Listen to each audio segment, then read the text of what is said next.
আবারও ধর্ম বিতর্কে নুসরাত জাহান। ডিয়ার ভিউয়ার্স, আনন্দ ভবনের নতুন একটি ভিডিওতে স্বাগত জানাচ্ছি। আমি মাহদি। আপনারা জানেন যে কলকাতার নুসরাত জাহান, যিনি কিনা একজন অভিনেত্রী, কিন্তু অভিনেত্রীর চেয়ে সম্প্রতি যে বিষয়গুলো তাকে বেশি আলোচিত করছে সেটি হচ্ছে ধর্মীয় বিষয়গুলোতে।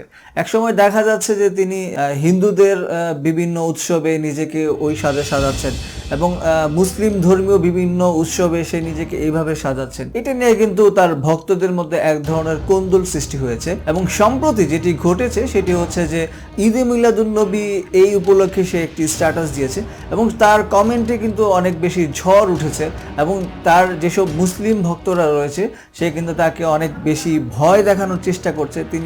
তারা বলছেন যে এরকম কাজকর্ম করলে অবশ্যই তুমি জাহান্নামে যাবে এবং তোমার এই কাজ থেকে সরে আসা উচিত এবং ভালো কিছু করা উচিত এবং তুমি একজন মুসলিম। এই বিষয়টি নিয়ে কেন নানা মন্তব্য, নানা তর্ক বিতর্ক হচ্ছে। যদিও এই বিষয়গুলোকে তিনি কোনো পাত্তাই দিচ্ছেন না। তার স্বামী সহ আমরা দেখতে পেয়েছি যে দিওয়ালিতে তারা একসাথে অনুষ্ঠান উদযাপন করেছে।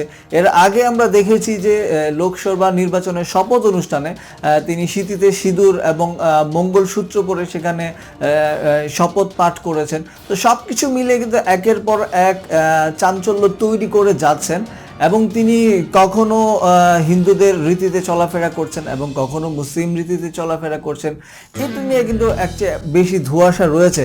কিন্তু তিনি এক বিবৃতিতে জানিয়েছেন যে তিনি আসলে মুসলিমই আছেন, হিন্দু ধর্ম তিনি গ্রহণ করেননি, কিন্তু তার কর্মকাণ্ডে কিন্তু মানুষ অনেক বেশি অসন্তোষ প্রকাশ করেছে। বিশেষ করে তার ভক্তরা এই বিষয়টাকে নিয়ে অনেক বাজেভাবে দেখছে। সো এরকম বিতর্ক কিন্তু তিনি তৈরি করে যাচ্ছেন এবং তিনি কিন্তু এর কোনো সুরাহা করে যাচ্ছেন না। সো এরকম বিতর্ক নিয়ে এবং নুসরাতের ধর্ম বিষয়ে কর্মকাণ্ড নিয়ে আপনাদের কী ধরনের মতামত রয়েছে চাইলে কিন্তু কমেন্টের মাধ্যমে জানিয়ে দিতে পারেন। আর ভিডিওটি যদি ভালো লেগে থাকে তাহলে অবশ্যই লাইক দিবেন, বন্ধুদের সাথে শেয়ার করবেন। দেখা হবে পরবর্তী ভিডিওতে, অন্য কোনো বিষয় নিয়ে কথা হবে। সেই পর্যন্ত অনেক বেশি ভালো থাকবেন। ডিয়ার ভিউয়ার্স, এমন আরও ভিডিও পেতে সাবস্ক্রাইব করে বেল আইকনে ক্লিক করে রাখুন।